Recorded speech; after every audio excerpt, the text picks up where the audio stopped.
આપણા શાસ્ત્રોમાં અષ્ટાંગ યોગની વાત છે, એમાં અષ્ટસિદ્ધિની વાત આવે છે. અષ્ટસિદ્ધિ કઈ બહુ મજાની વાત છે. આખી વાત ધ્યાનથી સાંભળવા જેવી, ભલે કદાચ આપણી પાસે હોય નહીં, પણ સાંભળતા પણ આનંદ થાય. અણિમા, મહિમા, ગરિમા, લધિમા, પ્રાપ્તિ, પ્રાકામ્ય, ઈશિત્વ અને વસિત્વ, આ 8 અષ્ટસિદ્ધિઓ બતાવી છે. આવા બધી અલગ અલગ માઓ કોણ છે? બહુ મસ્ત એનું વિવરણ સાંભળવાની મજા આવશે. અણિમા એટલે શું? પોતાના દેહને, આ શરીરને અતિ સૂક્ષ્મ બનાવી દેવાની સિદ્ધિ. અણુ જેવું સૂક્ષ્મ બનાવી દે એ જ શક્તિ સામર્થ્ય, એને કહેવાય અણિમા.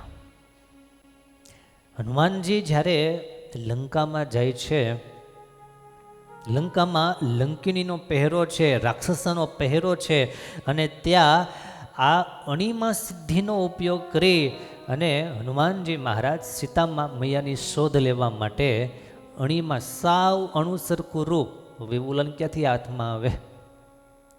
અણુ સૂક્ષ્મ સમાન રૂપ ધારણ કરવું અને સૂક્ષ્મથી સૂક્ષ્મ જગ્યામાંથી પાસ થઈ જવું, કોઈને દેખાયા વગર જતું રહેવું, આ અણિમા સિદ્ધિ છે. ત્યાર પછી આવે છે મહિમા. શરીરને અત્યંત વિશાળ બનાવવાની સિદ્ધિ. શરીરને એટલું મોટું, એટલું વિશાળકાય બનાવવું કે નજર ન પહોંચે, પર્વત જેવું મોટું શરીર, વિશાળ સ્વરૂપ ધારણ કરવું, એ છે મહિમા. એ પ્રસંગ પણ આવે છે.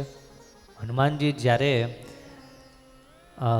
સમુદ્ર ઉલ્લંઘન કરે છે, રસ્તામાં એમની પરીક્ષા કરવા માટે દેવતાઓ મોકલે છે, અને એ વખતે હનુમાનજી મહારાજ પોતાનું વિશાળ સ્વરૂપ ધારણ કરે છે. આવા પ્રસંગ આવે છે. તો આને કહેવાય મહિમા નામની સિદ્ધિ. ત્યારબાદ આવે છે ગરિમા. ગરિમા એટલે પોતાના શરીરને અસાધારણ ભારે બનાવી દેવાની સિદ્ધિ. એટલું બધું વજનદાર એનું શરીર, એને કોઈ વ્યક્તિ હલાવી શકે નહીં, એવું ભારે અને અડગ થઈ જાય, એને હલાવવાને કોઈ સમર્થ થાય નહીં. આ છે ગરિમા. ગરિમા નામની સિદ્ધિ એ એનાથી પ્રાપ્ત થાય. અંગદજીએ લંકામાં રાવણના સભામાં પગ રોપ્યો, એને રાવણ હલાવી શક્યો નહીં. આ બધી કથાઓ એટલા માટે યાદ કરાવું છું કે કથાઓ તો આપણને ખ્યાલ છે, પણ આ બધી સિદ્ધિઓ જે પાછળ કામ કરે છે એ આપણને કદાચ ખબર હોય નહીં. આ બધી સિદ્ધિ ભગવાનના આશીર્વાદથી, ભગવાનની સેવા કરવાથી અને ભગવાનની પ્રસન્નતાથી પ્રાપ્ત થાય છે. ગરિમા નામની સિદ્ધિ, કે એમાં એટલું ભારેપણું આવી જાય, અસાધારણ વજન એમાં આવી જાય, એ ગરિમા નામની સિદ્ધિ. પાછી આવે છે લધિમા. કઈમાં? લધિમા. લધિમા સિદ્ધિ શું છે? શરીરને અત્યંત હળવું બનાવી દેવાની સિદ્ધિ.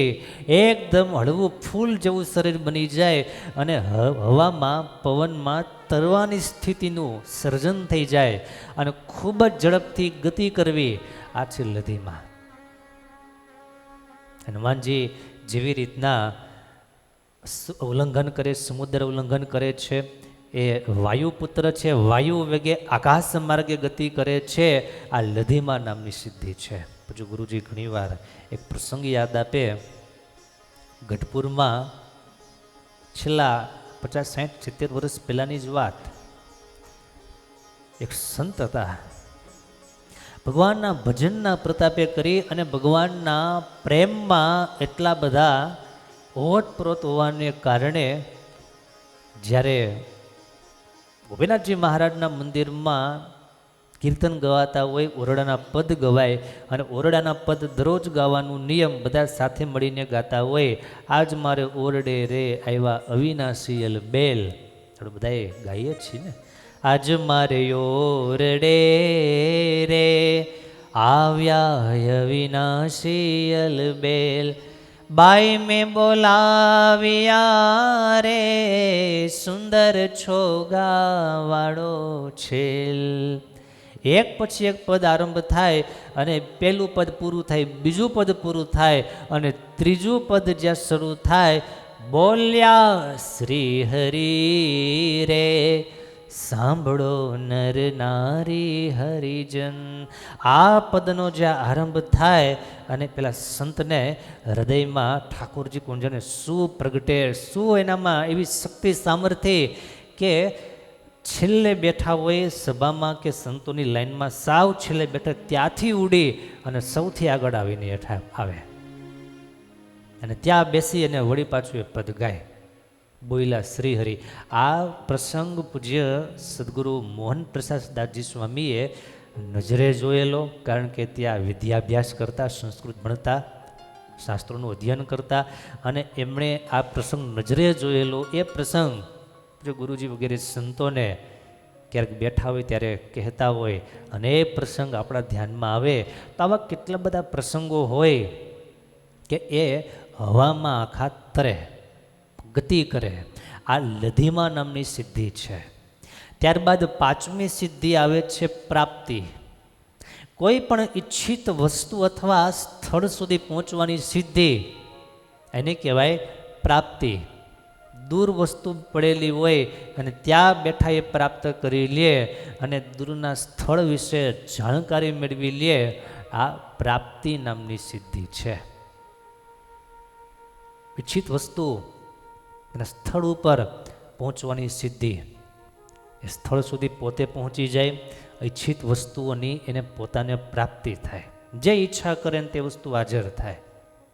આ શક્તિ એનું નામ છે પ્રાપ્તિ. આપણા સંપ્રદાયમાં ઘણા બધા એવા પ્રસંગો છે કે જે વિચાર કરે, કે જે ઈચ્છા કરે એ વસ્તુ એને પ્રાપ્ત થઈ જાય.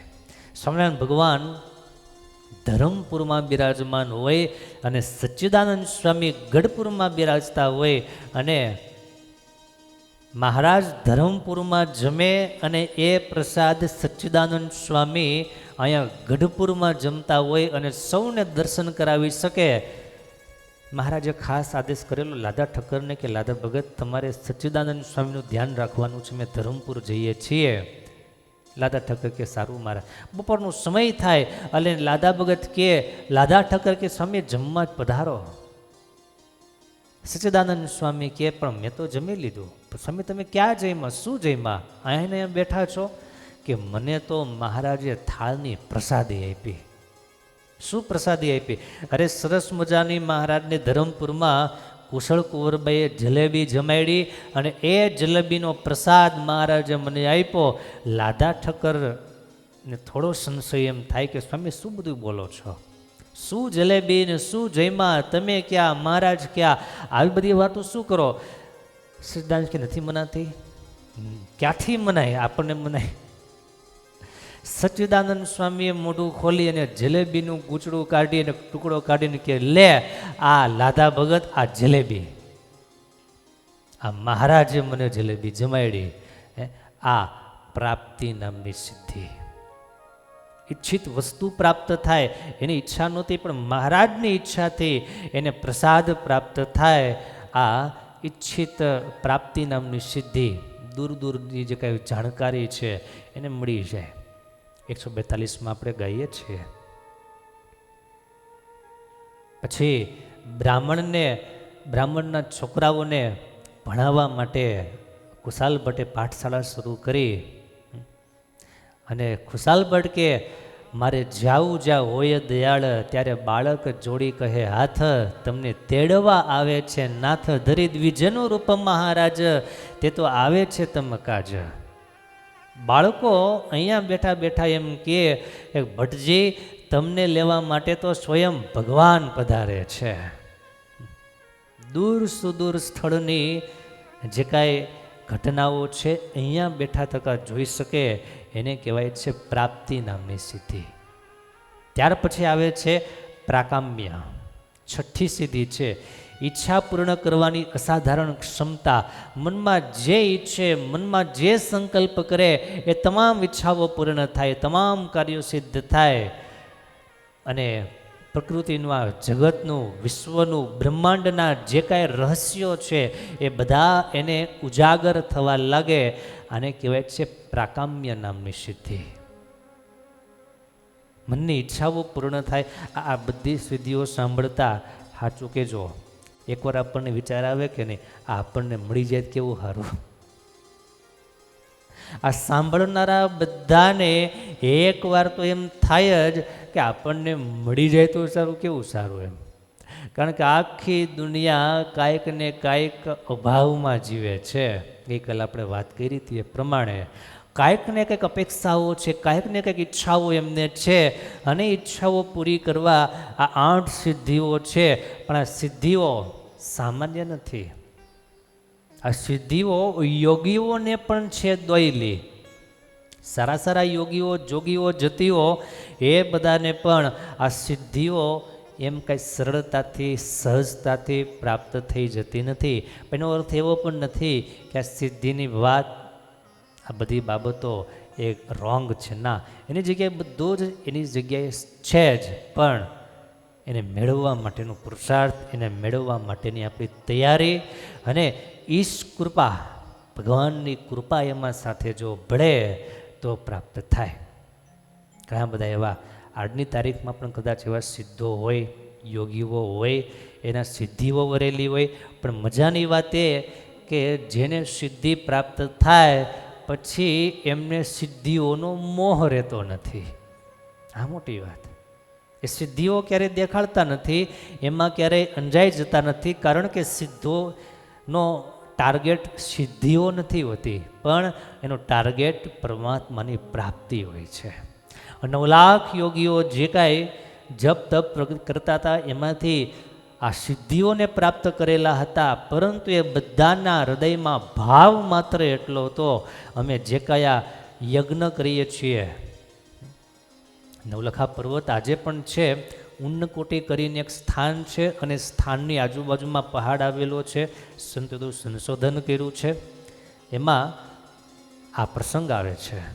9 લાખ યોગી, તમામ યોગીઓ માટે અલગ કુંડ, બધાને માટે અલગ અલગ યજ્ઞ કુંડ, અને બધા યોગીઓ ત્યાં તપ કરતા હોય, યજ્ઞ કરતા હોય, અને એ યજ્ઞના પ્રતાપે, યજ્ઞના પ્રભાવે સ્વયં ભગવાન ત્યાં પધારે છે, અને એ એમની સાચી સિદ્ધિ હતી. તો આ 7મી સિદ્ધિ, આ 6ઠ્ઠી સિદ્ધિ આપણે જોઈ, પ્રાકામ્ય, ઈચ્છાઓ પૂર્ણ કરવાની અસાધારણ ક્ષમતા. ભગવાન જેના પર રાજી થાય એને વગર યોગે પણ આ બધી સિદ્ધિઓ મળે છે. પણ ભૂલશો નહીં, યાદ કરીએ મુસ્લિમ હરિભગત કયા ડોસાતાય, જેની વાત હરિસ્મૃતિમાં નિષ્કવાનંદ સ્વામીએ લખી છે. ડોસાતાયની વાત સ્વામીએ લખી. સ્વામી કે એ એવા હરિભગત, યવન એટલે મુસ્લિમ, પરંતુ ભગવાનમાં હેત હોવાને કારણે અને ભગવાનની કૃપા એના પર હોવાને કારણે એમને મકાનમાં પૂરે આગળ તાળું વાસી દે, અને ત્યારે સદેહે એમાંથી પસાર થઈને બહાર નીકળી જાય. આ સિદ્ધિ ઠાકોરજી એમને આપેલી હતી. આ બધી સિદ્ધિ, એને કોઈ આવરણ નહીં, નિરાવરણ દ્રષ્ટિ ને નિરાવરણ સ્થિતિ બે મહારાજે આ ડોસાતાઈને આપેલા. ડોસાતાય એ કોઈ સામાન્ય ભગત નહીં, પણ ભગવાનની કૃપાએ કરી, ભગવાનની દયાએ કરી, એનામાં આવી સામર્થ્ય આવેલી, કોઈને મનાય નહીં. 1 દિવસ, 2 દિવસ, 5 દિવસ થાય અને અંદર ડોસાતાઈ હોય, બહારથી બધાને એમ થાય હવે ડોસાતાઈ છે ને કંટાળી ગયું. બધાને કારણ માત્ર એટલું હતું કે આ સ્વામિનારાયણનું નામ ભૂલી જાય, છાંડી જાય. એને થોડો હેરાન કરીએ, થોડો પરેશાન કરીએ એટલે ઓટોમેટિક સ્વામિનારાયણને છોડી દેશે. પણ જ્યાં તાળા ખોલી અંદર નજર કરે ત્યાં ડોસાતાઈ મોહિતો ને. મહારાજ એમને દિવ્ય દેહ ધારણ કરાવી અને ઓરડામાંથી બહાર લઈ જાય. આવા તો કેટલા પ્રસંગો આપણા સંપ્રદાયમાં મોજૂદ છે. કેટલા પ્રસંગો. 7મી સિદ્ધિ છે ઈશિત્વ. યાને કે નિયંત્રણ શક્તિ, શાસન શક્તિ, પ્રકૃતિના તત્વો પર નિયંત્રણ એનું આવી જાય, આ છે ઈશિત્વ શક્તિ. મહાભારતના યુદ્ધમાં જયદ્રથ અને અર્જુનનું ભયંકર યુદ્ધ થાય અને અર્જુનની પ્રતિજ્ઞા હોય, સાંજ પડે સૂર્યાસ્ત પહેલાં જો જયદ્રથને ન મારું, એનો વધ ન કરું તો હું અગ્નિમાં પ્રવેશ કરી જાઉં, હું પ્રાણ ત્યાગ કરી દઉં. કથા આપણે મહાભારતમાં સાંભળેલી છે, એની સંક્ષિપ્ત આપણે જોઈએ છીએ. સૂર્યાસ્તનો સમય થઈ જાય અને છતાં પણ અર્જુન કવચને ભેદી શકતો નથી અને જયદ્રથ સુધી પહોંચી શકતા નથી.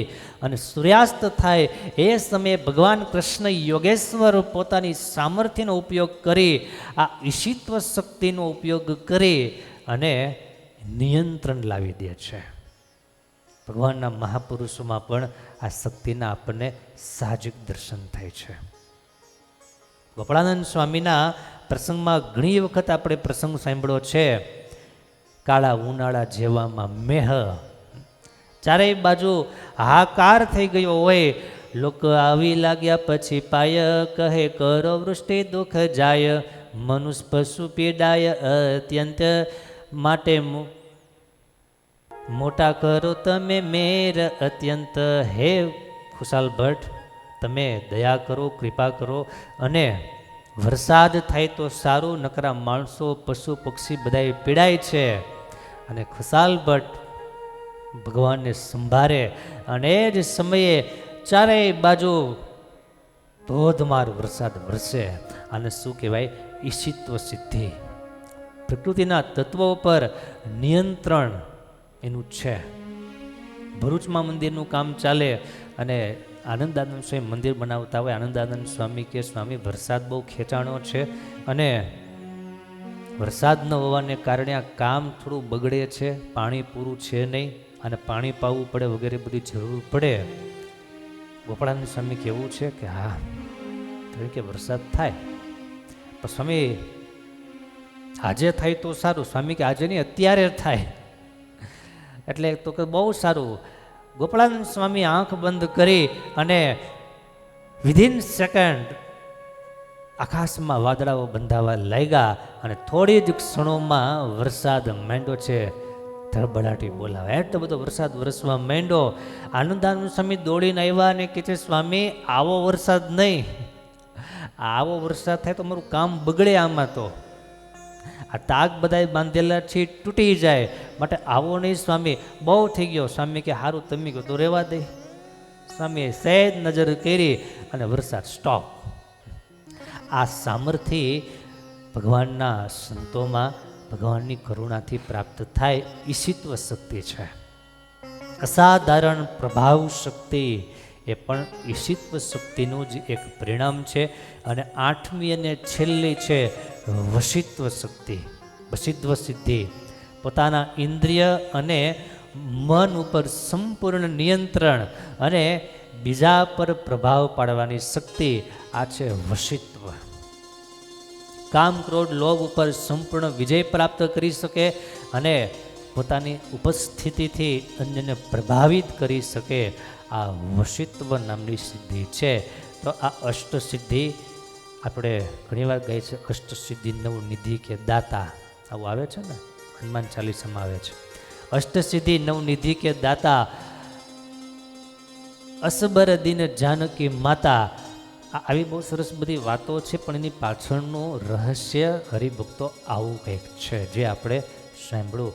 બસ સૌથી મોટામાં મોટી સિદ્ધિ આપણે અત્યારે જો કોઈ જોઈએ તો એ છે પરમાત્માની ભક્તિ કરવાની સિદ્ધિ. બહુ આનંદથી ભગવાનનું ભજન કરી શકીએ, આ એક સિદ્ધિ.